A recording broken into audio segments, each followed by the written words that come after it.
Me ha preocupado mucho volver a ver una y otra vez, pero en pleno siglo XXI, en pleno 2024, otra vez, una vez más, todos estos vídeos de listillos que dicen que la Biblia de San Jerónimo, la Biblia católica, está mal traducida, incluso páginas protestantes que dicen las Biblias católicas siguen manteniendo los errores. Seguimos en pleno siglo XXI con exegetas del 3 al cuarto, con escrituristas de medio pelo, que se creen autorizados para enmendarle la plana y leerle la cartilla a San Jerónimo y a otros autores, y a todas las Biblias católicas. Y bueno, aquí tengo la edición de San Pablo, incompleta, desafortunadamente incompleta, que viene en hebreo, con el texto de la Stuttgartensia, que es el manuscrito de Leningrado, en la traducción de los 70 y en la Vulgata Sixto Clementina, con notas filológicas, con traducción interlineal. Bueno, en fin, me van a decir que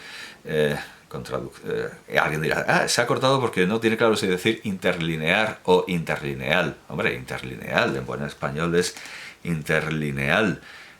Vale, ahora no lo tengo claro. Vamos a ver qué dice la Academia, que a veces conviene, porque en italiano es interlineare, y el italiano hace muchas veces las cosas mejores que nosotros, mejor que nosotros, como hacer el pretérito perfecto simple como andó, y no como ese estúpido anduvo que tenemos nosotros, que es antietimológico, que solo sirve como piedra de toque para los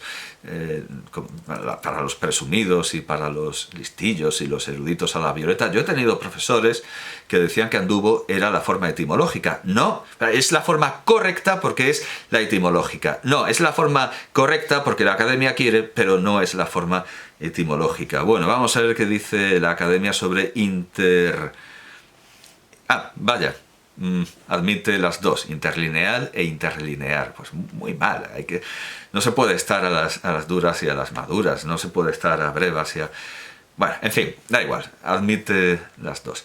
El caso es que he decidido hacer un poco de apologética y defender un poco no ya a la religión cristiana, sino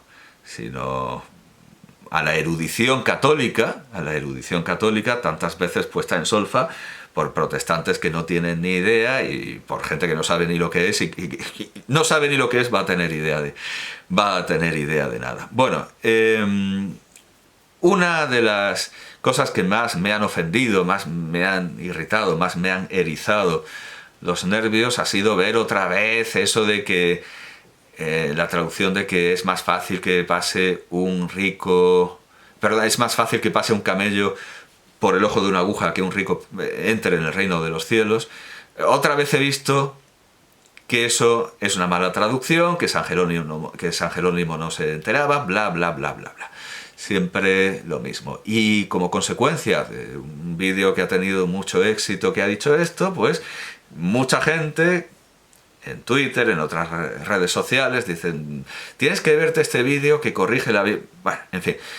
En este primer caso, en esta primera entrega, aunque en realidad lo estoy grabando después de haber grabado una más densa y con investigación mía, en esta primera entrega me va a bastar lo que dice un divulgador de verdad, es decir, un divulgador que sabe, porque para divulgar hay que saber. Este es un principio que muchos no asimilan, no admiten. Para divulgar hay que saber, no basta leerse 4 revistas científicas, 4 enciclopedias. No, para divulgar hay que saber. Eso es una máxima absoluta. Bueno, entonces tenemos aquí un biblista de verdad, un filólogo de verdad, un escriturista de verdad, que es Antonio Piñero, que en su blog en Religión Digital, en 2009, en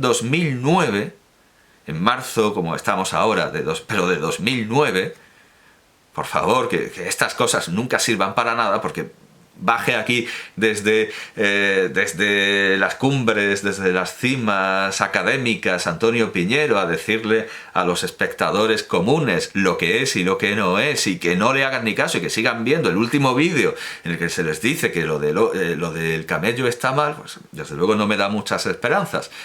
Pero vamos a intentarlo otra vez más y vamos a leer lo que ya dijo Antonio Piñero en 2009. Dice: un amable lector me plantea una cuestión a propósito del episodio del joven rico que le pregunta a Jesús: Maestro, ¿qué he de hacer de bueno para conseguir vida eterna? Y la respuesta de Jesús: esta, en algunos manuscritos, presenta una variante acerca del objeto o animal camello, maroma, que pasa por el ojo de la aguja. La pregunta da pie para plantearnos algunas cuestiones interesantes sobre el texto del Nuevo Testamento. El pasaje al que nos referimos pertenece a Mateo 19, 23, 24. Entonces Jesús dijo a sus discípulos: yo os aseguro que un rico difícilmente entrará en el reino de los cielos. Os lo repito, es más fácil que un camello entre por el ojo de una aguja que el que un rico entre en el reino de los cielos. Como es fácil de ver, dice Antonio Piñero, que por cierto, nunca me han sabido decir si Antonio Piñero es católico, es masón, es protestante, nadie lo tiene muy claro, pero es un escriturista de los pies a la cabeza, es un filólogo magnífico que fue el que terminó la traducción de los apócrifos del Antiguo Testamento. O sea, es una autoridad incontestable. Tengamos nosotros o no claro lo que es en cuanto a creencia, lo que indudablemente es un grandísimo filólogo. Bien, pues dice: como es fácil de ver, la imagen que empleó Jesús es un tanto curiosa. La unión del animal más grande que conocían los judíos corrientes del siglo I. Hombre, bueno, está el Behemoth de Job, que muchos dicen que es el cocodrilo, o el hipopótamo, bueno, en fin. Da igual, digamos que de lo que ven cotidianamente por las calles incluso, sí, el camello vendría a ser el animal más grande. Los judíos corrientes del siglo I, con el agujero más pequeño de un instrumento usual entre esos mismos judíos. Es bien conocido que en el propio Evangelio de Mateo hay una variante curiosa que en principio ofrece un texto más racionalmente comprensible. Lo pone muy bien entre comillas porque yo no lo veo así. Es más fácil que una maroma entre por el ojo de una aguja. Tenemos así una doble lectura. Camello, griego camelos con E larga, maroma o estacha de barco, griego camilos con I breve. Parece pues que el texto con la variante número 2 tiene mejor sentido. Parece, vamos a ver. Para alguien que no sepa lo que es la literatura, sí. Para alguien que no sepa lo que es la creación de imágenes poéticas, que no conozca el funcionamiento de la metáfora, de las comparaciones, de los recursos estilísticos, de los colores retóricos. Para alguien que no tenga ni idea de escribir más allá de la lista de la compra, pues sí, no tiene sentido. No tiene sentido. Para alguien que no sepa lo que es la literatura, tiene más sentido lo de la maroma. Sigue diciendo Piñero. Por ello, algunos raros investigadores, es decir, investigadores que tampoco saben nada de lo que es la literatura, han visto en esta lectura variante el texto original. Se han creído que eso es lo que ponía el texto original. Y por una doble razón. Primera, el pasaje se entiende mejor, pues tiene un sentido más lógico, pero sigue poniéndolo entre comillas, como hemos dicho. Lógico no es, lógico es lo del camello, lógico es lo del camello, no lo de un hilo más gordo, eso no tiene ningún sentido. Segunda, en el griego de la época, cuando se hacen las primeras traducciones del arameo, la lengua, aquí no vamos a estar de acuerdo, para mí lo más probable es que los evangelios se escribieran directamente en griego, y por eso tiene sentido que se conserven algunas palabras de Jesús directamente en arameo. De todas maneras, hay bastantes posturas sobre esto, que hay un prototipo aramaico que se escribió directamente en griego, y luego ya he visto unas teorías que me parece que ya se salen de madre, que es que proponen que Jesús cotidianamente, en contra de que haya palabras en arameo en los evangelios, dichas por Jesús, que Jesús hablaba ante todo y fundamentalmente griego.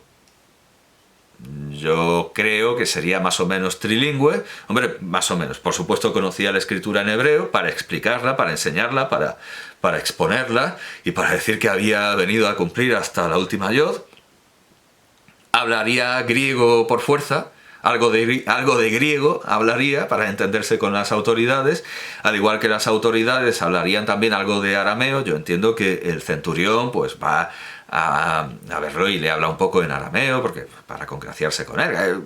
La tropa que llevara allí mucho tiempo algo de arameo hablaría. Lo que muy improbablemente tenía que hablarse era latín. Ahí latín no hablaba casi nadie, a pesar de ser una lengua oficial que por supuesto aparece en el título de la cruz, pero latín pues hablaría algún recluta, vamos, alguno no, muchos reclutas venidos de Occidente, que ahí estuvieran haciendo, por así decirlo, la mili allí, y sí, algo de latín se hablaría, pero muy poco, muy poco. En el Imperio de Occidente, en el Imperio de Oriente lo que se habla fundamentalmente es griego, y eso desde el principio. A los romanos les parece bien que los griegos hablen griego. Incluso el propio Cicerón, en la defensa del poeta Arquías, dice que el latín, dice que el griego se habla en todas partes y que el latín solo en su región, ¿verdad? En su región itálica.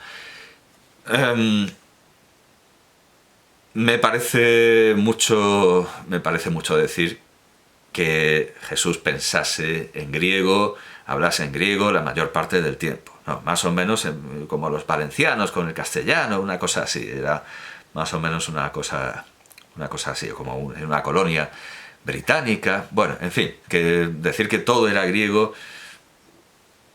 pero tampoco de ahí hay que deducir que el texto evangélico se escribe por primera vez en arameo, pero no lo sabemos. Es una teoría muy seria y durante muchos años tenida casi por una verdad absoluta, que había un prototipo arameo, pero en fin, no lo sabemos. Tampoco me parece bien, lo que no me parece bien desde luego es decir, no, es que todo se hacía en griego. No, todo no se hacía en griego, si no, no tendría sentido el título, porque habría bastado ponerlo en griego, pero no, se puso en hebreo más bien para ofender a los judíos, diciendo aquello de este es el rey de los judíos, y para que luego los judíos fueran a protestar y Pilato les dijera no lo cambio, lo escrito está. Bueno, digamos, dice, se hacen las primeras traducciones del arameo, la lengua normalmente hablada por Jesús, al griego. Yo entiendo que se puede defender perfectamente que los evangelios se escriben directamente en griego. El idioma básico, precisamente por los sinópticos se puede reconstruir una fuente original, pero que esa fuente original estuviera en arameo, yo no lo veo necesario, aunque es algo defendible, científicamente defendible, y es una propuesta muy seria. Y que el no tener esa fuente, no tener esa QL, no tener esa fuente Q, no tener esa fuente en arameo, no quiere decir que por mera comparación se pueda hacer triangulación y realmente se pueda suponer que había un... Pero, en fin, da igual. Según esto, el griego sería una mala traducción del arameo. Este es el argumento de los que atacan de los que atacan al camello. Sigue diciendo. Griego, el idioma básico del Imperio Romano Oriental y el medio natural para la expansión misionera del cristianismo, ya que casi todos los habitantes del imperio lo entendían de algún modo, incluyendo, por supuesto, a Jesús. Se confunde la pronunciación de la E larga y la I. Por tanto, camello y maroma se confundían en el griego más tardío. La E larga se cierra, se convierte en I, y por supuesto la I suena como I, entonces hay una confusión porque suenan igual. Camilos. Hay que presuponer, pues, un error en la mayoría de los manuscritos. Sin embargo, dice Piñero, no es tan sencillo el asunto. El primer problema es que los manuscritos que apoyan esta lectura variante son todos de segunda o tercera fila.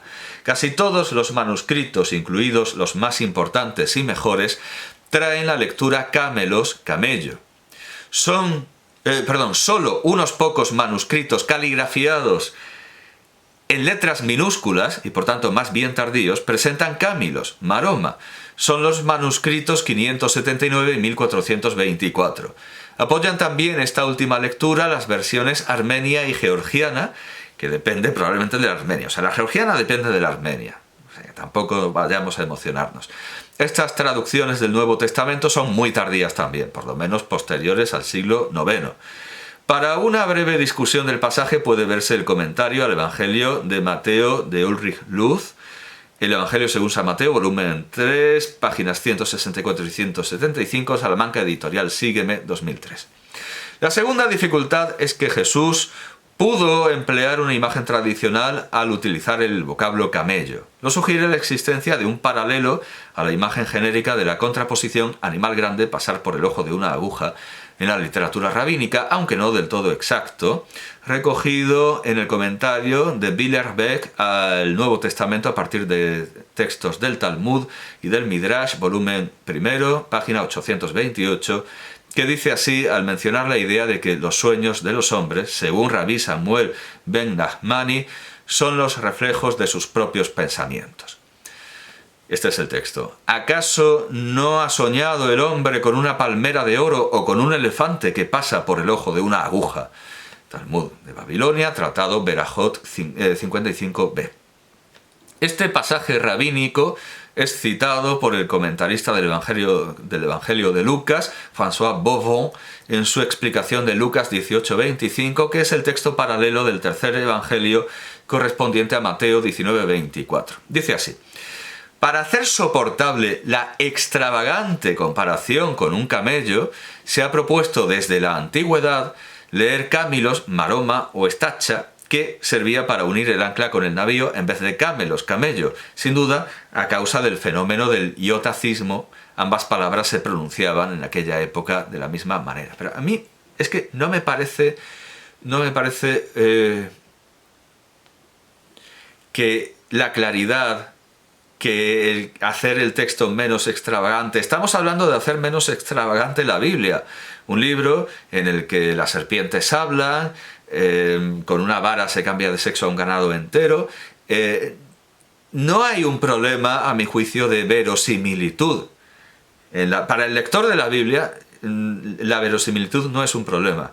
Me parece que es simplemente, simple y llanamente, una falta de ortografía producida por el lenguaje hablado. Como la eta y la iota se pronuncian igual, es una falta de ortografía. No, y es más, es preferible, denota más inteligencia una falta de ortografía que la estupidez de decir, no, es que eso no tiene sentido, el camello por el ojo de una aguja. Tiene más sentido una cuerda gorda. No, es más inteligente la persona que comete una falta de ortografía que la persona que no entiende una imagen tan clara como la del camello y dice, no, a lo mejor va a ser algo más pequeño que tiene más sentido. ¿Qué va a tener sentido? Hombre, se puede decir, no, es que la maroma se puede deshilachar y se puede hacer como con la piel de toro de Dido en Cartago. Sería una defensa de los ricos para que puedan entrar en el reino de los cielos. Pero más allá de eso, no tiene ningún sentido. No tiene ningún sentido romper una imagen tan magnífica como esta del elefante por el ojo de una aguja, porque esta gente era culta y sabía lo que era un elefante. Si Jesús habla de elefante, seguramente el público no sabría lo que estaba diciendo. Claro, que lo de la maroma es una falta de ortografía y no, como dice este comentario, una falta de inteligencia. Yo creo que si alguien tiene inteligencia como para copiar un texto, sabrá lo que quería decir la imagen y simplemente se confundió porque sonaba igual. A lo mejor le estaban dictando y puso iota por eta. Iota por eta. Bueno, dice, aunque la imagen gane así de hecho en coherencia, que no gana ninguna, insisto, nada pierde en radicalidad. Pues sí pierde en radicalidad, porque como acabo de decir, una maroma o una estacha se puede deshilachar y un camello no se puede deshilachar. Y tenemos el precedente de Dido, que hace ahí tiras de la piel de... No. Una estacha, sigue diciendo este comentario, no pasa mejor que un camello por el ojo de una aguja. Volumen 8 de su Evangelio de San Lucas, también de editorial Sígueme, Salamanca, 2001. Y sigue hablando Piñero, después de esta cita que, en fin, no. Dice Piñero, añado que la variante maroma está en Lucas un poco mejor atestiguada que en Mateo, porque aparece también no solo en manuscritos grafiados en minúsculas, sino también en otro con mayúsculas. El S, o 028, un códice guardado en el Vaticano, Vaticano 354 del año 949. Y yo diré, bueno, pues me da igual, pues me da igual. También es una errata, también es una falta de ortografía, y que como mucho puede denotar que el cambio... Vamos a ver, es que si el manuscrito es del año 949, pues que me están contando, pues en el año 949, pues por supuesto que ya se había producido el iotacismo, ya la ETA, pues 949, pues la ETA se pronunciaría cerrada desde luego, y próxima a una I, por supuesto. Sigue diciendo Piñero, el lector puede hallar una breve descripción en Alan y Alan, da text des Neuen Testaments, el texto del Nuevo Testamento, editorial Deutsche Bibelgesellschaft, falta la Stuttgart. Hay alguna errata en este, pero entiendo que, no sé, será por... Pues no sé por qué se producen las erratas en un texto digital que está en su propio blog. No sé cómo salen volando las letras. Supongo que puede ser por algo de escaneo. 2009 puede ser que esto sea un texto escaneado, no lo sé. Stuttgart, segunda edición, 1989, de 122. Y en Metzger, The Text of the New Testament, Clarendon, Oxford, 1976, página 56. Sigue diciendo Piñero, que yo sepa, ninguna de estas dos obras está traducida al español, aunque son importantes. Bueno, vale, muy bien. Para eso está Piñero, para citárnoslas. Por último, el comentario textual al texto griego del Nuevo Testamento, el Textual Commentary on the Greek New Testament de Metzger y 5 autores más, entre ellos el cardenal Carlo Maria Martini, United Bible Societies, Londres, 1971, página 169, apenas da importancia a la variante de la maroma, pues como debe ser. Si esto de la maroma es una tontería, pues apenas comenta la variante en el Evangelio de Mateo. No le concede importancia porque los manuscritos que la sustentan son pocos y remite al comentario a Lucas 18:25. Y dice así: para suavizar el rigor de la afirmación de Jesús, la palabra camello, camelos, fue sustituida por el vocablo cámilos. Eso lo he visto también en la Nácar Colunga cuando dice Jesucristo, dice, vendrá el amo y lo partirá en dos. Y la nota dice, no, hombre, es una exageración propia de... Pero ¿qué falta hace? Jesús habla como habla, en un lenguaje muy plástico, muy rico, muy imaginativo, muy inventivo, muy... ¿Para qué decir? No, es que se ha pasado diciendo que lo partirá en dos, se ha pasado diciéndolo de un camello. Eso es no saber lo que es la literatura, no saber lo que es la creación léxica, el hablar con imágenes. Bueno, pues eso, que fue sustituida por el vocablo cámilos, maroma o estacha de barco, por unos pocos manuscritos tardíos. Los minúsculos 1359, 124, 130, 437, 472 y 543, más las versiones armenia y georgiana, que en fin tienen un valor pues nulo. Este cambio se vio facilitado por la circunstancia de que la I breve, siempre lo mismo, la I breve y la E larga en el griego tardío, por tanto en la época de composición de los manuscritos, se confundían, ambas palabras se pronunciaban igual. En síntesis, dice Piñero, los críticos textuales del Nuevo Testamento apenas conceden importancia a la variante maroma, es que es una errata, es un error, es una falta de ortografía, no la consideran original y no la editan en el texto del pasaje, sino que la relegan al